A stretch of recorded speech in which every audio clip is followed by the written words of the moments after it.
यह किसके लिए है? वे जो एक अच्छी नौकरी की तलाश में हैं, वे जो बार बार अपने काम में उब जाते हैं, वे जो एक व्यापार शुरू करना चाहते हैं पर जोखिम नहीं लेना चाहते। यह किताब आपको क्यों पढ़नी चाहिए? आज हर कोई चाहता है कि वो अपनी मर्जी से और अपनी पसंद का काम करे, लेकिन ऐसा करने के लिए लोग पुराने तरीके आजमाते रहते हैं। उन्हें लगता है कि करियर का रास्ता एकदम सीधा होता है और उसी रास्ते पर डट कर चलने से सफलता मिलती है। इस किताब में बताया गया है कि आप किस तरह से अपने मनपसंद नौकरी ढूंढकर अपनी जिंदगी संवार सकते हैं। कई बार ऐसा भी होता है कि हम तय नहीं कर पाते हैं कि हमें असल में क्या करना है। यह किताब आपको ऐसे परेशानियों से निकालने का रास्ता बताती है। इस किताब की मदद से आप अपनी इनकम को बढ़ाने के कई रास्ते पा सकते हैं। इसमें बताया गया है कि आप किस तरह अपनी क्रिएटिविटी का इस्तेमाल कर अपने लिए खुद एक नौकरी बना सकते हैं और आप सीखेंगे किस तरह आप अपनी पसंद नौकरी ढूंढ सकते हैं। बार बार काम बदलने कोई बुराई क्यों नहीं? पार्ट टाइम में आप व्यापार कैसे शुरू कर सकते हैं? अपनी पसंद को अच्छे से पहचानें। ऐसा जरूरी नहीं है कि आपको आपकी मनचाही नौकरी के बारे में पूरी तरह से मालूम हो। कई बार ऐसा होता है कि हमें खुद ठीक से नहीं पता होता है कि हमें क्या चाहिए। करियर के रास्ते इतने भी सीधे नहीं होते हैं। इसके लिए आपको सबसे पहले ये जानना होगा कि आप किस तरह की नौकरी करना चाहते हैं।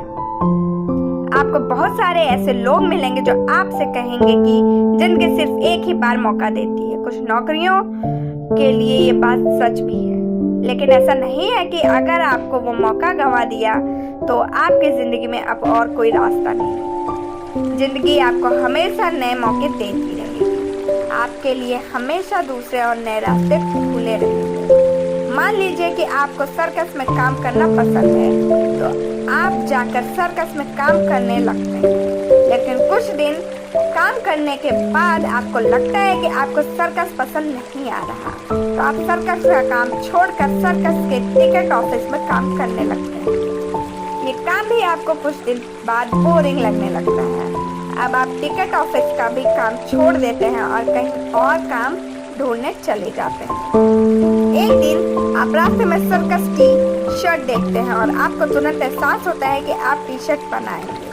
फिर आप सर्कस टी शर्ट बनाने लगते हैं और ये काम करते वक्त आपको लगता है कि आपको ये अच्छा लगता है। इस तरह से आपने अपनी मनपसंद नौकरी खोजी।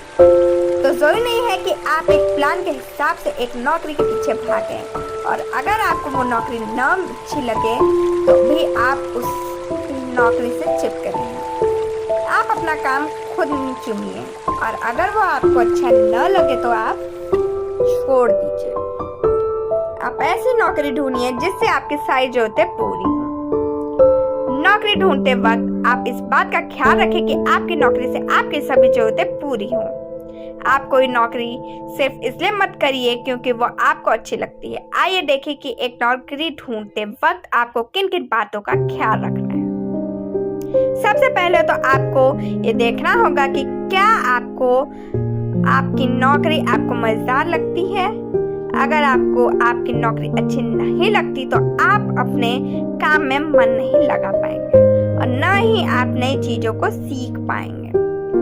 नौकरी के मजेदार होने से आपको अपने काम में काफी कुछ सीखने को मिलेगा और साथ ही आप अपने करियर को आगे तक ले जा सकते हैं। इसके बाद आपको देखना है कि क्या आपके काम से अच्छे पैसे आ रहे हैं।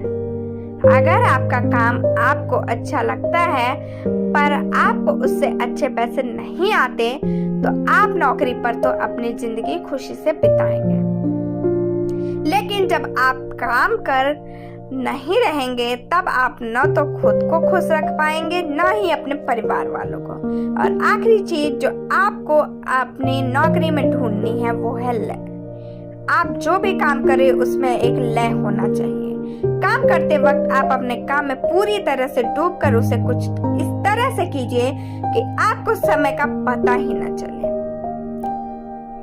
इसके अलावा आप दूसरी जरूरतों पर भी ध्यान दे सकते हैं। आप अपने हिसाब से अपनी नौकरी ढूंढिए। जैसे आप अपनी नौकरी ढूंढते वक्त अपने आप से ये सवाल कर सकते हैं, क्या आप 9 to 5 तक की नौकरी करेंगे? क्या आप घर पर काम करेंगे या ऑफिस में? क्या आप अकेले काम करेंगे या एक टीम के साथ?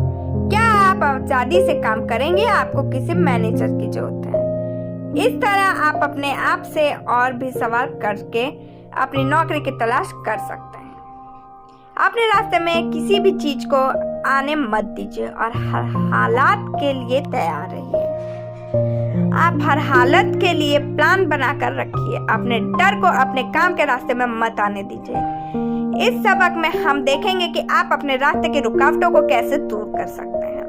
अगर आपको डर लग रहा है कि आप हार जाएंगे या आपको काम ठीक से नहीं हो पाएगा, तो आप अपने सभी डर को एक जगह पर लिखिए। आप लिखिए कि अगर आप अपना काम करने जाएंगे तो आपको कौन कौन सी बातों से डर लग रहा है। ऐसा करने पर आपको तुरंत ही लगेगा कि आप ऐसे ही डर रहे थे। आपको ज्यादातर डर बेमतलब के थे। जैसे कि मान लीजिए आपको अपने सीनियर्स के सामने अपना प्रोजेक्ट प्रेजेंटेशन देना है। शुरुआत में आपको लगता है कि आप उनके सामने कुछ सही से नहीं बोल पाएंगे या आप डर के मारे कुछ चीजें भूल जाएंगे। तो इन सभी की लिस्ट एक बनाइए और उनसे लड़ने का एक तरीका ढूंढ लीजिए। जैसे अगर आपको लगता है कि आप नहीं बोल पाएंगे तो आप अपने आत्मविश्वास को बढ़ाइए, और अगर आपको लगता है कि आप कुछ भूल जाएंगे तो आप एक लाइव फाइल्स में सारी चीजों को लिखकर जाइए और भूलने पर फाइल देख लीजिए। आप अपनी खूबियों के साथ साथ अपनी खामियों पर भी ध्यान दें। अक्सर होता है कि लोग अपनी खूबियों पर खास ध्यान देते हैं और अपनी खामियों को नजरअंदाज करते रहते हैं। एक समय ऐसा आता है जब उनकी खामियां इस हद तक बढ़ जाती हैं कि उन्हें नजरअंदाज करना बहुत मुश्किल हो जाता है। इसलिए आप अपनी खामियों पर भी ध्यान दीजिए। एक बार आप अपनी खूबियों को अच्छे से जान जाएंगे तो आपको ये पता लग जाएगा कि आप किस तरह का काम करना चाहते हैं। अपनी खूबियों को आप आसानी से पहचान सकते हैं। आप बस ये देखिए कि किस तरह का काम करने पर आप लोग आपको याद करते हैं, या फिर आप ये देखिए कि लोग आपसे किस तरह की मदद लेने आते हैं, या आप किस तरह से लोगों की मदद करते हैं। एक बार आपने अपनी खूबियों को पहचान लिया तो आप ये देखिए कि उन खूबियों का इस्तेमाल कर आप लोगों की कौन सी जरूरतें पूरी कर सकते हैं। आपकी खूबियों और लोगों की जरूरतों में एक कनेक्शन होना चाहिए। इस तरह आप अपने क्लाइंट्स बना सकते हैं। इसके बाद आप 100 पीपल प्रोजेक्ट पर काम करने के लिए तैयार हैं। इस प्रोजेक्ट में आप अपने कांटेक्ट में से 100 लोगों को फोन लगाते हैं और उन्हें अपने हिसाब से फ्री में सर्विस देते हैं। मान लीजिए कि आप अच्छी रिलेशनशिप एडवाइस देते हैं, जो आप 100 लोगों से बात करके उनसे अच्छी प्रॉब्लम सुनिए और फ्री में उनसे एडवाइस दीजिए। इससे आपकी प्रैक्टिस भी होगी और साथ ही आपको ये भी पता लगेगा कि आप कितनी अच्छी एडवाइस लोगों तक दे सकते हैं और इससे उनका कितना फायदा हो सकता है। लेकिन इन सभी खूबियों के अलावा आपके पास अच्छा लिखने और बोलने की खूबी जरूर होनी चाहिए। आपको बातों से ही लोग आपके बारे में जानेंगे और अगर आपकी बातें अच्छी होंगी तो लोग आपको जरूर सुनेंगे। अपने बिजनेस को आप रोज कुछ समय दीजिए। अगर आप अपना कोई बिजनेस शुरू करना चाहते हैं तो आप उसे पार्ट टाइम में शुरू कर सकते हैं। जरूरी नहीं कि एक बिजनेस शुरू करने के लिए आपको अपनी नौकरी छोड़नी पड़े। आप शुरुआत छोटे बिजनेस से भी कर सकते हैं। जरूरी नहीं है कि आप बड़े बड़े बिजनेस आइडियाज के बारे में सोचें और उन्हें पूरा करने के पीछे भागें। एक बार आपने अपने बिजनेस के बारे में सोच लिया तो अब आप अपने आप से ये सवाल कीजिए, आप किस तरह का प्रोडक्ट या सर्विस लोगों को देंगे? आपके कस्टमर कौन होंगे? आप उनकी समस्या कैसे सुलझाएंगे? आपका बजट क्या होगा? आप मार्केटिंग कैसे करेंगे? आप अपने बिजनेस को रोज कुछ समय दीजिए और रोज अपने बिजनेस को एक कदम आगे लेकर जाइए। धीरे धीरे आप अपने बिजनेस को बढ़ा सकते हैं और उससे भी अच्छे पैसे कमा सकते हैं। अगर आपको अपनी नौकरी छोड़नी हो तो आप छोड़ सकते हैं, या फिर आप अपनी जॉब और बिजनेस दोनों ही देख सकते हैं। लेकिन अगर आपका बिजनेस कामयाब नहीं हुआ तो भी आपके पास आपकी नौकरी है। आप अपने सारे खर्चे चला सकते हैं नौकरी न मिलने पर भी आपके पास हमेशा दूसरे रास्ते होंगे। क्या हुआ अगर सारे तरीके अपनाने के बाद भी आपको नौकरी नहीं मिलती है? कभी कभी ऐसा होता है कि आप कितनी भी मेहनत कर ले लेकिन आपको नौकरी नहीं मिलती। आपकी मनपसंद नौकरी कोई दूसरा ले जाता है जो आपसे बेहतर है।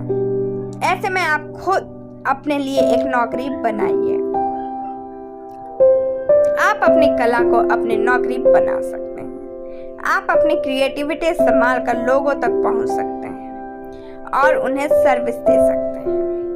मान लीजिए आप अच्छा फर्नीचर घर को सजाने के लिए अच्छी चीजें बनाते हैं, लेकिन आप सारा काम अपने घर में करते रहते हैं और किसी को भी आपके काम के बारे में पता नहीं है।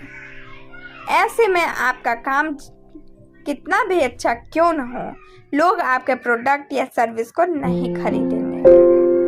इसके लिए आपको सबसे पहले अपने ग्राहक बनाने होंगे। आपको लोगों को अपनी कला और काम के बारे में बताना होगा और ऐसा करने के लिए आपको दुनिया के सामने आना होगा। आप अपने आप को प्रसिद्ध करने के लिए किसी भी सोशल नेटवर्क का इस्तेमाल कर सकते हैं।